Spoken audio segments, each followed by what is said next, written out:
marriage in the second term, which largely went off the needed trajectory, and this is still playing out at the office of the presidency. Differences that we have no at the moment evidence of what might be the cause. But what impact do you think this will have on national cohesion and unity from a young person's perspective? First, thank you very much. But the differences between President Ruto and his deputy can be tracked in history. Because even last time, remember, President Ruto, when he was the deputy, he also had a rift with Uhuru Kenyatta. It basically means it points at a very serious problem in our country, that the political marriages of convenience to elections are not anchored on any solid ideological unity. In fact, Gachagua is even non-polished. That's why he's behaving the way he's doing. Because now he's gone to what is called a tribal offensive, which is the most backward tribal mobilization that we have seen in our country. And President Ruto himself has also been on rhetoric about what we are calling the national cohesion.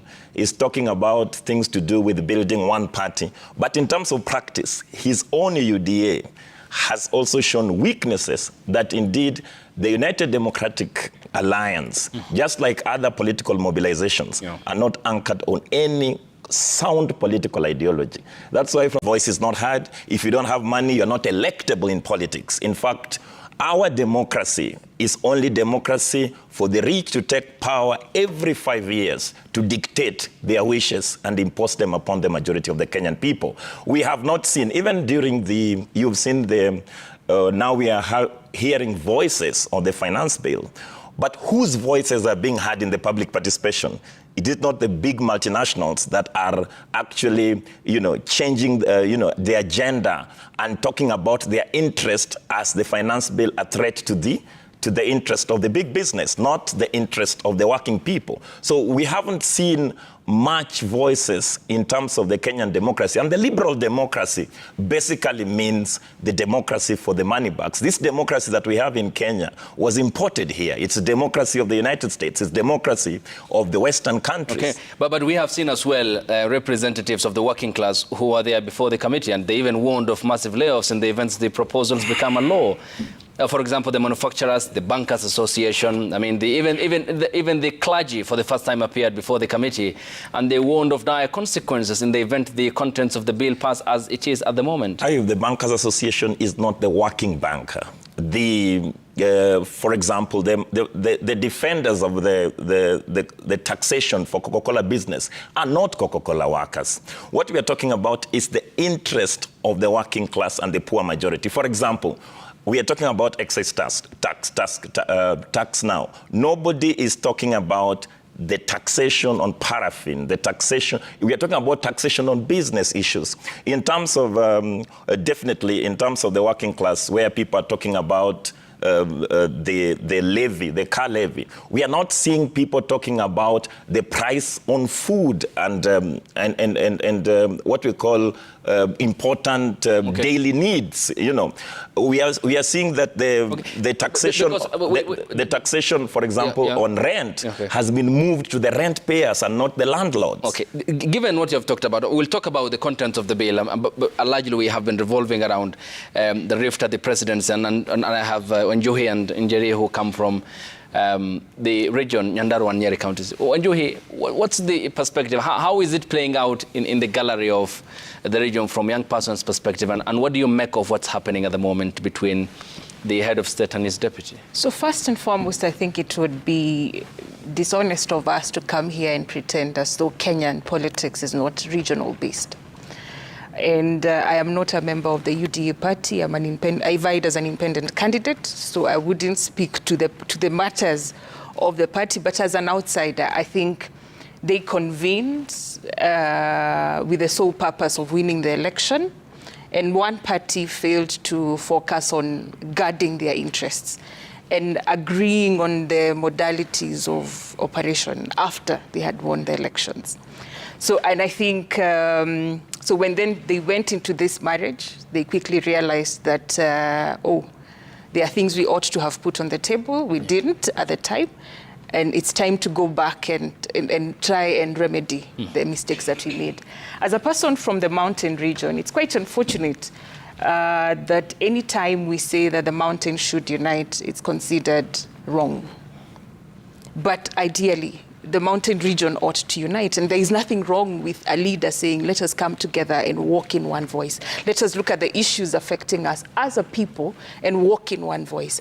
So whatever is happening is quite unfortunate because at a time when we are facing very many issues as a country and at the globe, when you think about economics, we ought to be moving in one direction as one united country.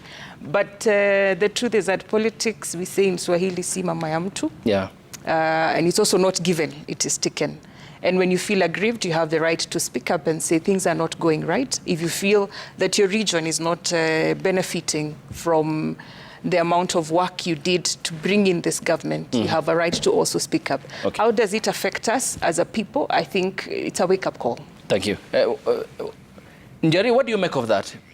It's a very Damascus moment for those who went to UDA from Mount Kenya. And I am part of Azimio. I'm still Azimio, and I am a member of the PNU party. And when we were going to elections, we used to tell the people from the mountain, you can't just go to your neighbor's house without a party. You can't just burn your house because your neighbor told you, hey, I have a mansion. You can't burn your heart and then say, let me go to the mansion, let me stay there until when they can hold me, because at the end of the day, you have no right to speak in that house. And that is what is happening in the house of UDA. And it's very unfortunate that they are realizing this when it's too late to change. Because when we told them, even if you want to go to UDA, go as a party, go make a coalition. But they said, no, we trust this person, tunalipa deni. That was the song in the mountain.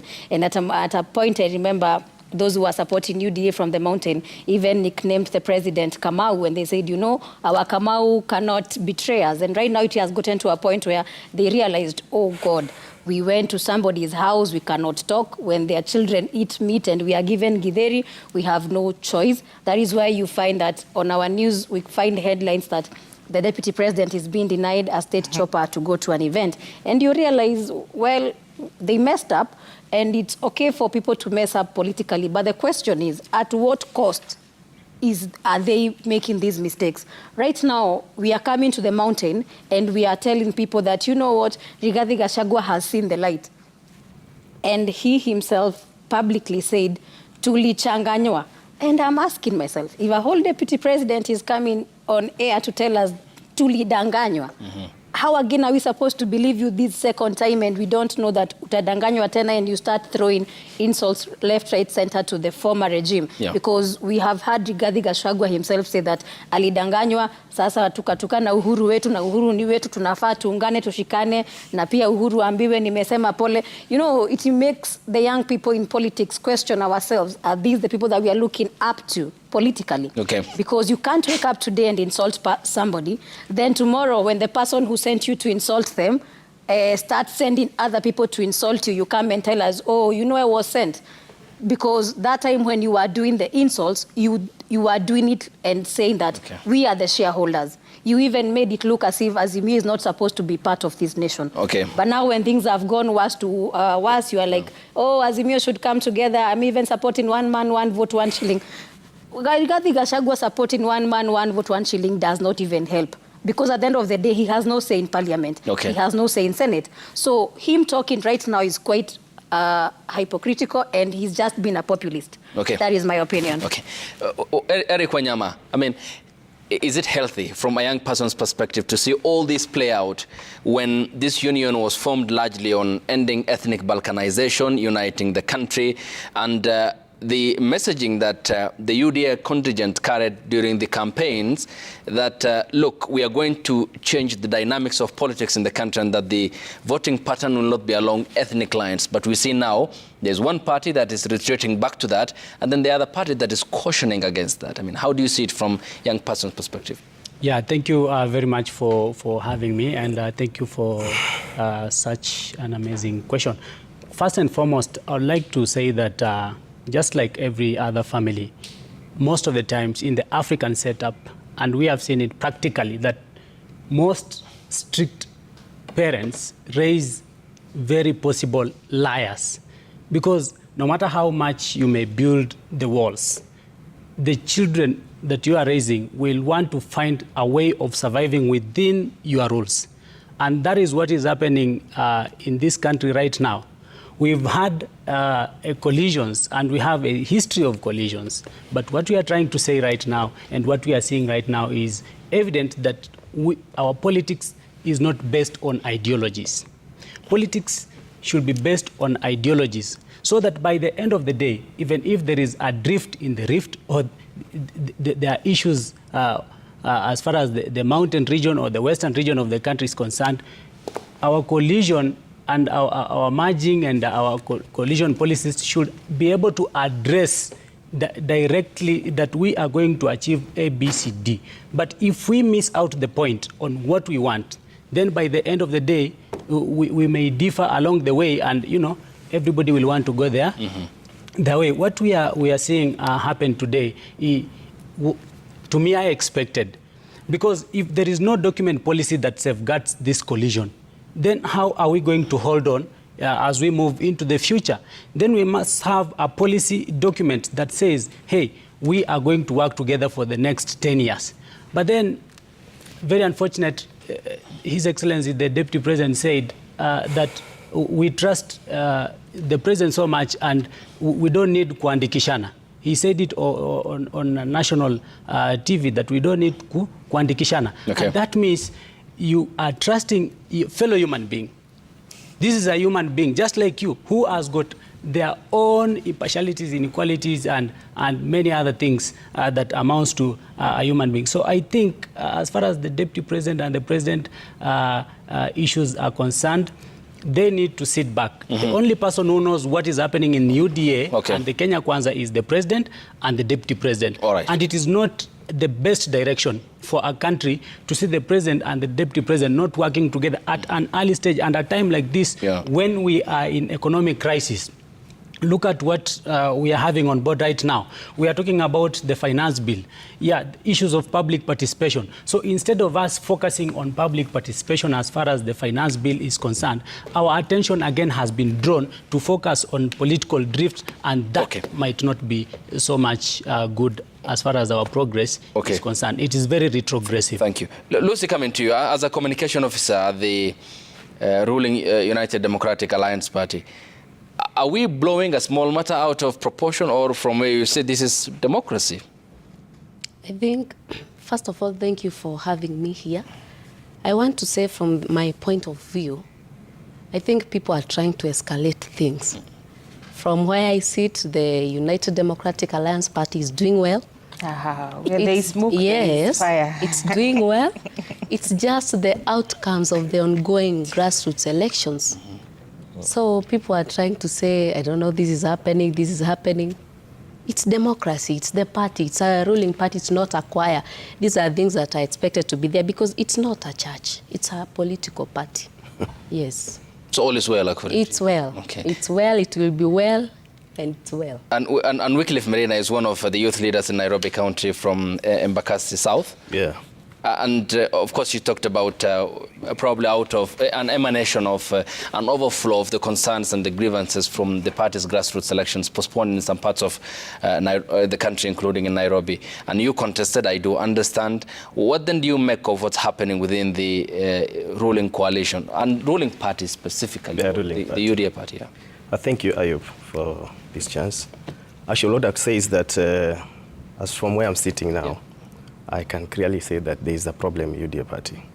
There's a difference between person in the office and the people on the ground. At some point, the party should listen to the people on the ground. Because whatever is happening on the ground, number one, there's no democracy, more so for youths. Because it's about the godfather, who do you know in the party, for you to penetrate in this politics. Like now, in my constituency, of course, I was a candidate, I vied. There's a body at the party called National Election Board. They really don't understand what is happening on the ground. And when youth raise issues, they just turn a blind ear on what is happening on the ground.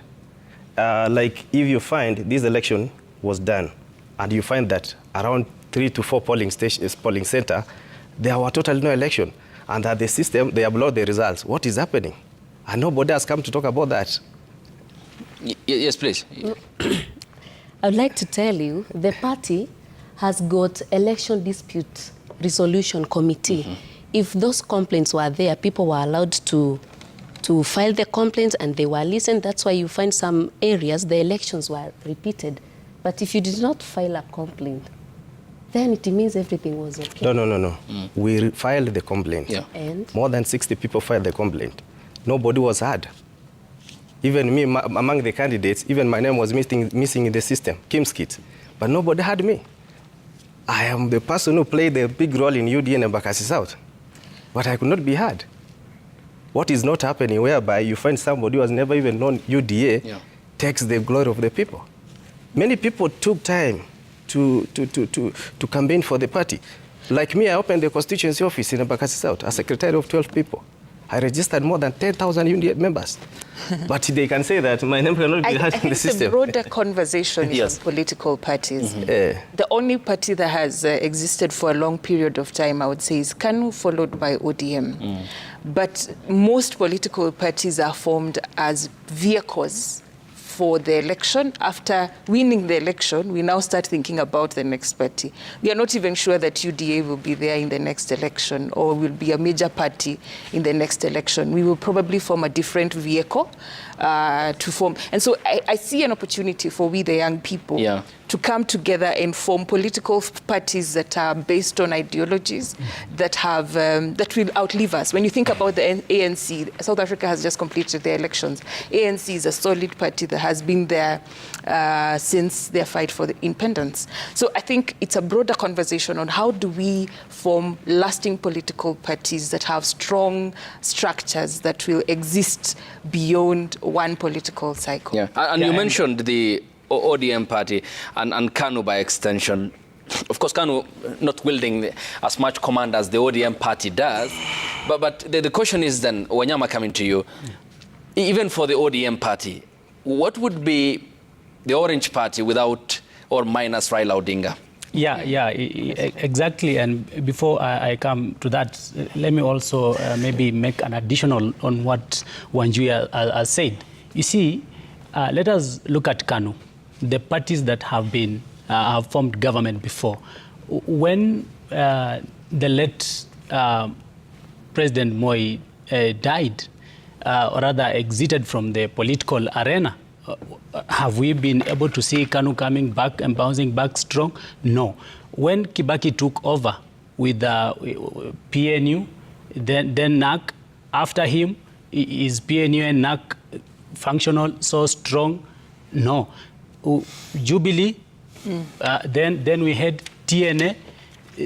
Does it mean that every time, as she has put it, that every time we have to look for a new political party so that it can be used as a campaign tool and help people get into power? And that is their business. So that is to say, political parties must be based on ideologies. That even if today, like for example, the Democrats and the Republicans and ANC, as she has said, the Democrats of America and the Republicans, and even ANC of South Africa, even if today the president from that particular party, retires, we are rest assured of the future of the very same political party without having a drift in that party. That means these are parties that are well organized and they have ideologies that bounce them and their members. So they have a common belief, they have a culture that they pledge their allegiance unto, and not just to have political parties on board that are used as a tool. Yeah. Then on that question of, yes, ODM without Raila, to me, to some extent, in as much as they are very able leaders and the leadership of ODM is very much able, and these are senior citizens who are elite on matters politics. But without Raila Amolo Odinga in ODM, there is a gap, and that we must agree to it. Recently, when the Right Honorable Raila Amolo Odinga announced that he was going to vie for the position that we are all hoping that he gets as Kenyans, what happened? There was Wycliffe Ambesa Oparanya, there was Ali Hassan Joho, Babu Owino. Babu Owino is there, and now everybody is rising to the occasion. Is saying, I'm able, I have the capacity, and I have what it takes, the capability for me to ascend and become the party leader. Then that means without Raila Odinga as the umbrella and the father of all of them, because we have political schools in Kenya, Raila Odinga is one of the principals. William Ruto, maybe perhaps, and the late President Moi. Then we have also the former President Uhuru Kenyatta. Everybody has their children, political children, and without them, then there is conflict of interest. Thank you. When we get back from the break, we will proceed from where we are. And that includes your ideology. Look, I have a PNU party, the Communist Party of Kenya, the Independent Party, UDA. Wanyama, you will state your political affiliation. And we proceed. Soon. Because these differences are very healthy in a democracy, but for the young population in Kenya. But allow me to quickly point out that he said he mobilized 10,000 people. Yeah.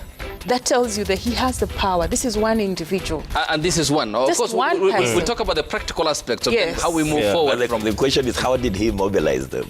How do they get their members? Are these people paying their membership fees? Do they know the political party ideology? You don't just collect a group of people, write their names and ID, and tell them you're a party member. And with that discussion continues here on the broadcast after the break here on Daybreak, and we welcome your contributions. We'll sample them in the course of this broadcast. This is Daybreak. Stay with us.